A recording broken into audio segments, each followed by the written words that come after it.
Salut mon frère, ça va, tu vas bien? Oui, ça va bien. Ben, ça fait grand plaisir de t'avoir dans nos studios et puis de parler de ton parcours parce que je sais que tu es quelqu'un de très discret. Ouais. Là, c'est quand même très important de parler de ton parcours et puis surtout de parler du travail que tu essaies d'apporter dans ton village. Parce que je sais que tu as eu l'occasion de vivre des années en France et puis maintenant tu te retrouves au Sénégal.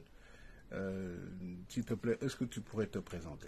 Alors, merci beaucoup, Grand Maïk, déjà de me donner cette opportunité parce que j'étais vraiment de passage, mais comme tu aimes bien improviser les choses, moi je suis vraiment dans la spontanéité. Quoi. Oui, mais c'est le côté spontané plutôt. Hein. Voilà.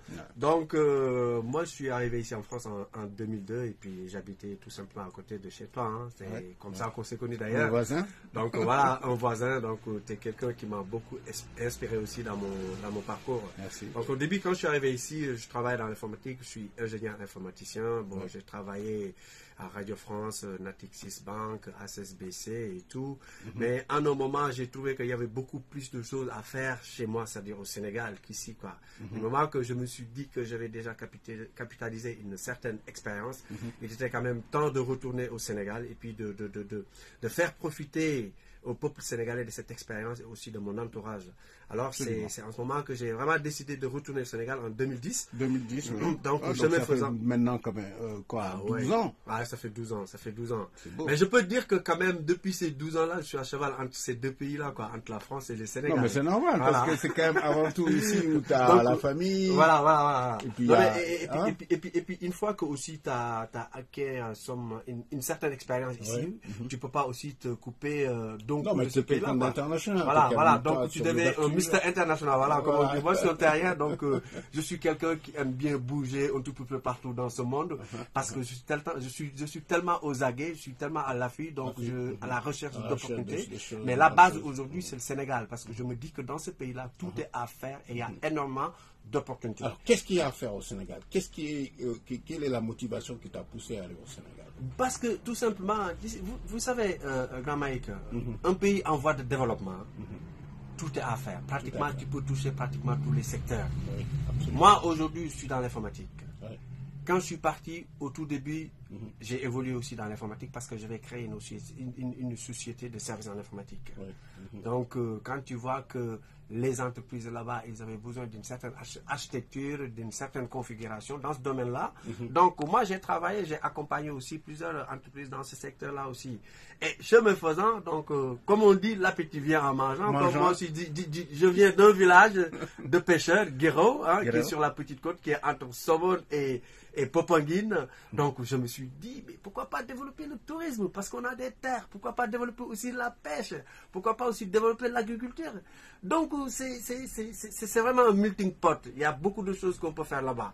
Et c'est en ce moment-là aussi que j'ai fait aussi de la politique. Parce que aussi, je me dis que la politique est un engagement. Faire de la politique hautement, c'est-à-dire faire de la politique de développement. Et c'est en ce moment que j'ai réussi quand même à mobiliser plein de personnes autour de moi sur un projet politique. Donc c'était vraiment une militance locale parce que je me dis que localement il y avait énormément de choses à faire et il fallait exploiter ça. Donc localement c'est quoi d'abord? C'est la mairie. Donc il faut essayer d'être maire et c'est en ce moment que tu vas développer ta localité. Alors donc on va parler de politique parce que ce qui est bien c'est que justement tu t'es lancé dedans. Ouais. Je sais qu'en ce moment il y a des problèmes donc à Guéréo, le maire a des problèmes, donc finalement les élections vont être justement reprises, je pense. Hein. Il y aura une reprise de position à ce niveau. Alors comment ça se passe? Tu vas te présenter? Il y a quoi? Bon, ce qui se passe aujourd'hui, c'est que le maire est arrêté un mois après son installation. Donc un mois après son installation, elle est arrêtée. Et là, en ce moment, son dossier est en instruction. Donc il est sous mandat de dépôt. Donc il y a plein d'enquêtes qui vont suivre. Et donc ces enquêtes-là peuvent durer 1 an. Mais ce qui est sûr et certain, c'est que ce qu'il faut faire actuellement, la procédure vaut qu'en ce moment, le premier adjoint au maire gère les affaires courantes de la mairie au moins pendant 3 mois. Mais si toutefois le maire est impliqué, c'est-à-dire si le maire est condamné, il sera révoqué.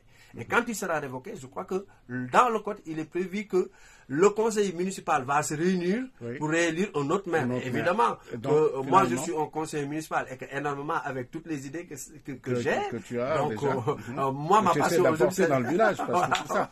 Parce que tu t'es remarqué en Modou. Non, mais Modou Faye, c'est quand même avant tout quelqu'un qui prend position, qui a eu l'occasion de prendre une vision toute nouvelle. Donc, en fait, voilà, tu fais partie de la nouvelle génération quand même, tu vois, qui a eu la chance de s'introduire dans la politique. Donc, c'est quoi, en fait? Qu'est-ce qui te pousse, en fait, à vouloir changer les choses à Guéréo? Non, mais vous savez, comme je le dis, Guéréo aussi, quand même, a une situation, se positionne stratégiquement. Par exemple, à côté, on a l'aéroport de Diass. Il y a le port de Ndayane qu'ils vont faire là. Qu'ils vont faire déjà. Je crois que le président, il a posé la première pierre. Donc, voilà. Donc, Guéréo a une position vraiment stratégique. Et quand on a la mer, et quand on a aussi les terres, et quand on peut aussi développer l'élevage et l'agriculture, donc ça, moi, je trouve que c'est une aubaine. Donc, il ne manque pas de ressources dans cette localité. Et c'est ce qui m'a vraiment motivé, et c'est ce qui m'a vraiment poussé aussi à l'engagement, à la politique. Parce que ce qui faisait de la politique, c'est de la vieille génération. C'est les politiciens classiques qui sont là depuis très longtemps, mais qui n'arrivent pas à avancer. Parce que tout simplement, ce qui les motive, c'est l'appât de gain. Ils sont tout simplement en train de s'enrichir sur le dos de la population. Et moi, je me dis qu'il est quand même temps qu'une génération comme nous vienne et que vraiment change la donne. Et puis surtout quelqu'un qui est issu de l'immigration, enfin, de la diaspora. La diaspora. Pour dire, parce que l'immigration, bon, c'est un terme. On immigre, mais en revanche, on est plus dans cette diaspora consciente qui a envie d'apporter de nouvelles choses, qui a envie de créer du développement. Parce que c'est ça, tu t'inscris dans cette lignée-là. Quel est l'apport de la diaspora que tu sentirais qu'on pourrait apporter pour le Sénégal à l'heure actuelle? Moi, je vais te raconter une petite anecdote. Moi, j'ai mon oncle qui me disait très souvent que la personne qui a voyagé et la personne qui aujourd'hui a fait ses études jusqu'à devenir docteur, ils peuvent discuter ensemble. Parce que quand tu voyages, tu vas apprendre beaucoup de choses. Je peux donner l'exemple de Maïsela aujourd'hui. Vous êtes issu de la diaspora. Vous êtes ici en France depuis très très très longtemps. Mais vous vous êtes adapté. Mais en faisant aussi la promotion de la culture africaine. Et en faisant aussi la promotion de nos ressources africaines. La preuve aujourd'hui, regardez ce que vous êtes en train de faire. Et vous êtes en train de voyager un tout petit peu partout en faisant la promotion de ces produits africains-là. Aujourd'hui, la diaspora, le fait d'être là aujourd'hui, ce qu'il nous apporte, c'est l'expérience qu'on a ici. C'est la richesse de cette culture-là. Parce qu'on va apprendre de la culture européenne, on va apprendre de la culture occidentale, et on a aussi notre culture qui est déjà ancrée en nous. Donc c'est de la richesse. Donc quand on a ces différentes cultures-là en soi, c'est tout à fait normal que quand on repart au pays, alors on va faire un grand boom.